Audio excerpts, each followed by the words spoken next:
here's a friend. She's going to prophesy over me, and she's just practicing. So I'm just going to hear what Jesus has to say. So go ahead.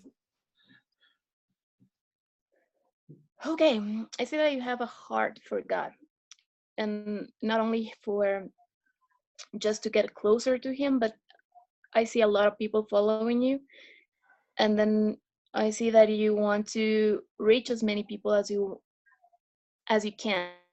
That's your heart to just get a bunch of people and get closer to Him, and it's a selfless desire because you give all that God has given to you, but you don't expect anything.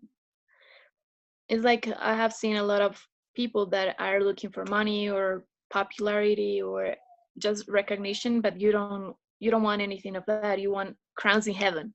That's your goal. That's your desire, is to just go there, and when you enter heaven, that He receives you with well done, good servant, and see all the things that He has for you. And not only that, but be closer to Him in heaven. That's your main thing. Is you know that there are levels in heaven, and you are working towards getting the first row, not the last one, like VIP room, kind of that. Wow. And that's what I see, that whatever you do, you're looking for Jesus to smile towards you, that you want to make Him happy. You want His heart to rejoice when He thinks about you. Thing that you like the most is your relationship with Him. You're close to Him. You just wake up and talk to Him. You just talk to Him before making any decision. Actually, I think that you talk to Him the whole day. Like, you don't stop talking to Him. He's next to you. He's in your, I don't know how, towards the light. That there, where you raise your hand, He's next to you. There. So Yes. you can see him there? Mm-hmm. Yeah. And then sometimes you feel lonely, and sometimes you have a big burden. Um, but whenever you have a free access to the secret room, like holy room. You go uh, you go there often. Like, it's like you go to heaven really often and talk to God. I don't know if you have been there, but it's like, if you're conscious or not, you're going to heaven often there. And you have a free access whenever you want. He's like, okay, come. You're one of my favorites. So Do he you, opens do up you, doors do you, for do you heaven. think do you think everyone has free access to go there as often as they like, or do you think I don't know. I've been trying to go, but I haven't. do you think that's like a form of special relationship that God says you can come to Him anytime you like? Yes, I think there are levels of relationship with him, and you can barely get to heaven because you accepted him and because it's his promise, or you can be his wife and have an intimate relationship with God. And I think that's what you and I are seeking to. But I think you are kind of some steps ahead of me right now. Yeah. But I think I can see that you see the good part of the people, and you help them to reach their goal. Kind of, that is your calling, to just train people and activate their gifts. You have a special power or a gift in your hand and in your mouth. I just see light whenever you lay hands on people, or whenever you speak truth upon them. And I see whenever you lay hands on people or your mouth opens, I see kind of a seed, and growing but fast. You accelerate time. That's the thing. Whenever you speak, the time accelerates in them, in their lives and their purpose in life. So If they are like just little seeds, they go to plants and trees and give fruit like really, really fast. And that's, I see an army of angels behind you. So that means that you're a warrior, you fight a lot, and you have your How many? special time. When you see an army, could you put a number of angels on the army? No, they are too many. It doesn't matter how big the number is. Would you say? Would you say you see 20 million angels? I see many. I cannot number them because I cannot see the whole thing. You can see them outside my window there. Can you see them in the house? You have. Oh, can you move towards the light? No, yeah, you have a door there. I was just checking that because there I see an angel with a sword, and normally I see that angel guarding special places. So it's an angel with a big sword, watching who is getting in the house and who's not. Just protecting the place. Yeah. So that's what I see there. But yeah. I just see a lot of like guarding you. Then you have an armor, but it's a kind of a golden one, but it is covered because you have humility as well, because you know the range you are, you know the authority that you have, but as well you don't want people to be flashed out with that or scared about that, because you're approachable, and that's what Jesus loves about you, because you are approachable to any kind of people. You don't want to be only with the generals. You go to the lower one and you try to bring them as higher as you can. But even though you have a high position in the kingdom. Speak about try and press into this general, this higher position in kingdom, because not many people recognize it in the world at the moment, but I've already got that position with God. So press into that a little bit and tell me what I am, but the world hasn't seen yet. Oh, let me see. Let me see what I hear. Okay. You're training a lot of people for the kingdom. And okay.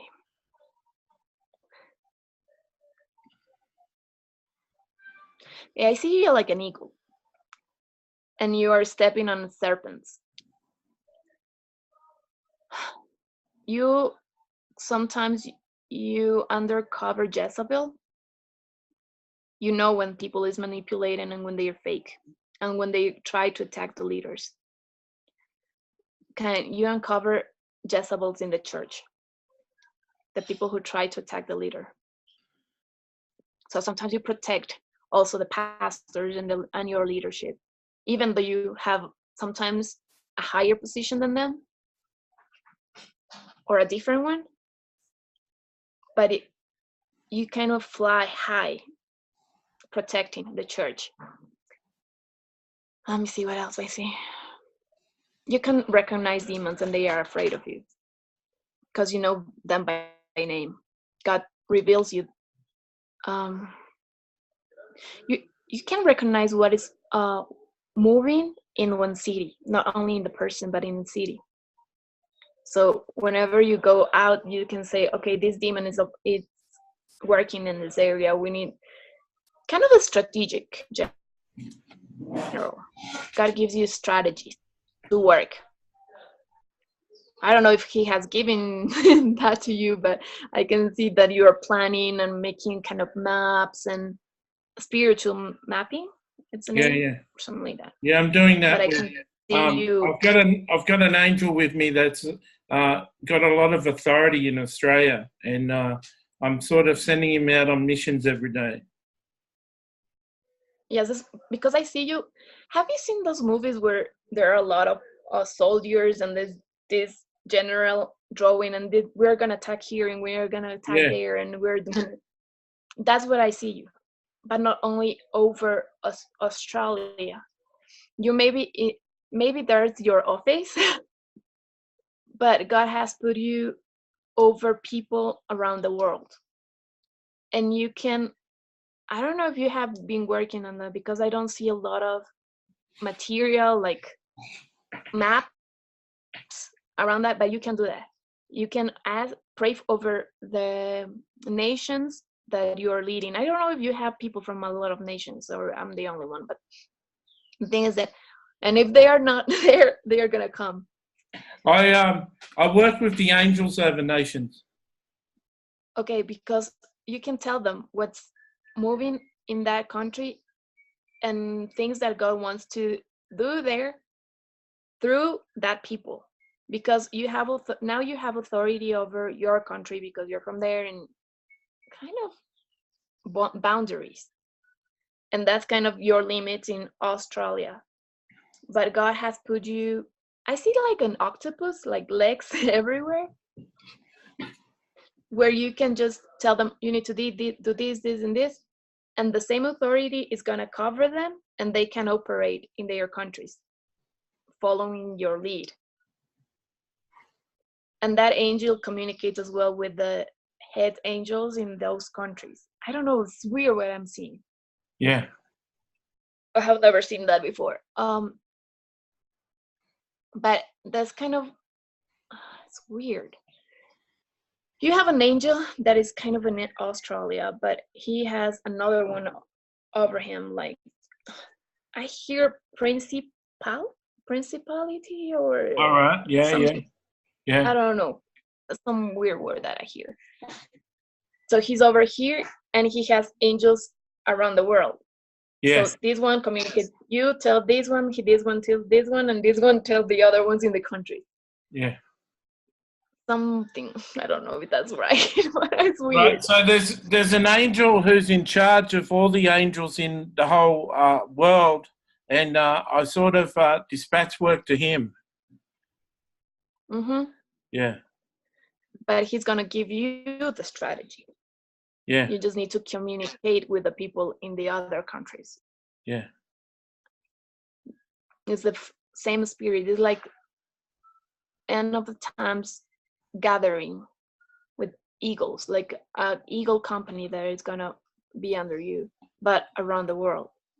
And God is gonna connect you with that people, with that kind of people that has been trained, that has authority, but you're gonna lead.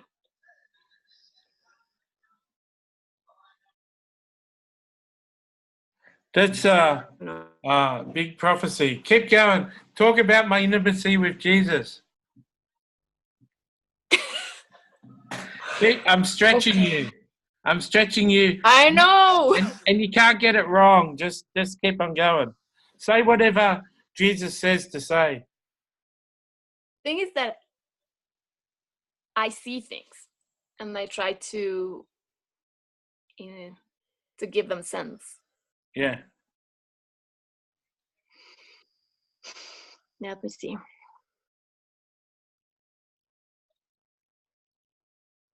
The angel that's over all the angels of other countries, he's just walked in the room just behind me now. Can you see him? I cannot Say hello see to him. him. Can you see him? Over my shoulder. No, I cannot see him right now. Right. I'm trying to see your relationship with God and with Jesus. There, the whole image changed, because I don't see you. When I saw you, the army, I saw you like a Robocop, like huge, with a lot of tools, with a lot of weapons on you, and super strong and like scary somehow. But now I see you like Jesus is sitting, and I see you like a little kid sitting in his lap. You have a lot of confidence, and I see you have a lot of confidence with Jesus, because I see you playing with his beard and asking, and God, and tell me more about this, and asking him, but playing with his beard. Like, Like, you're my daddy. I'm not scared about you. And yeah, I know that everybody has to respect you, but I like playing with your beard. I have never seen somebody doing that, but I don't know. Is that And God? I'm touching his beard, or Jesus? God? Jesus. I'm Jesus. asking about your relationship with Jesus. Yeah. Okay. Jesus. Yeah. Yeah.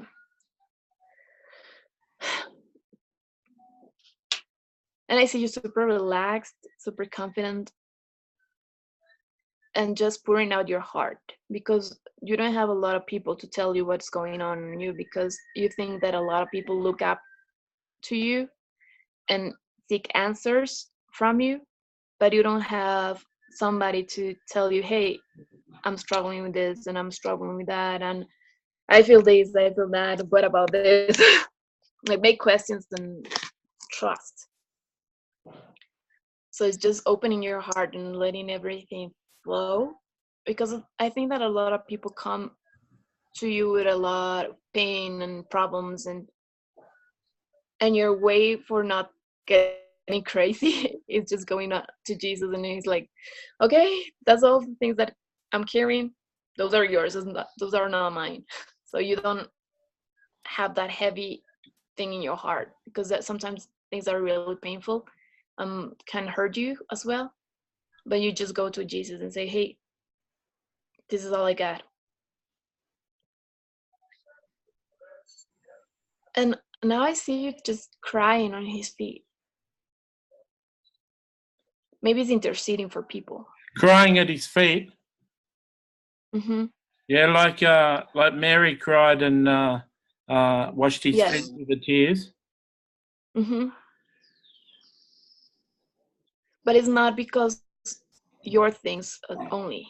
Mostly things that from people or countries that you don't even know. Like, hey God, this is going on here, this is going, but it's a pain in your heart. You feel the things that are going on in the world. It's like you go into the dark places and you try to be like there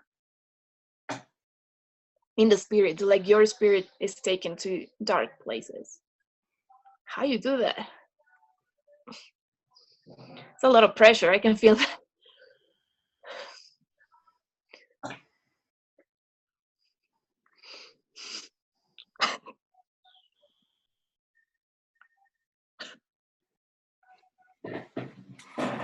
It's all right. I just carry a lot of pain. You're feeling my pain now.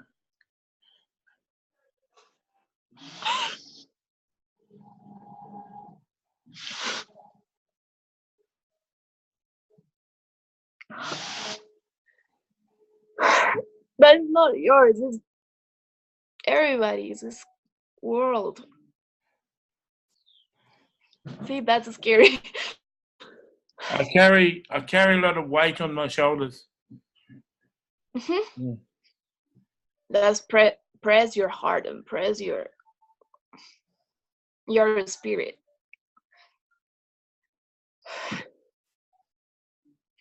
It's hard to breathe in that place. What? It's hard to breathe in that place. Yeah. I got a big chest. Got big shoulders. You know? A lot of the pain I carry is Jesus' pain. A lot of the pain you saw was Jesus' pain. That he's going to the dark places and he's seen the dark places. It's not as though I'm going there. Jesus is watching it. Jesus is experiencing it, and he's giving me that burden. He's saying my people are hurting. Yes. See, that's the scary part Yeah, you of don't your have to carry. prophecy over me. You don't have to carry the same dimension as me. I hate being there. And that's what scared me. Because I used to do that before. And he Well, now takes the truth is coming to out. he took me to, I was not afraid before, but I'm and fear has been attacking me a lot because okay, before I went to what's the name, the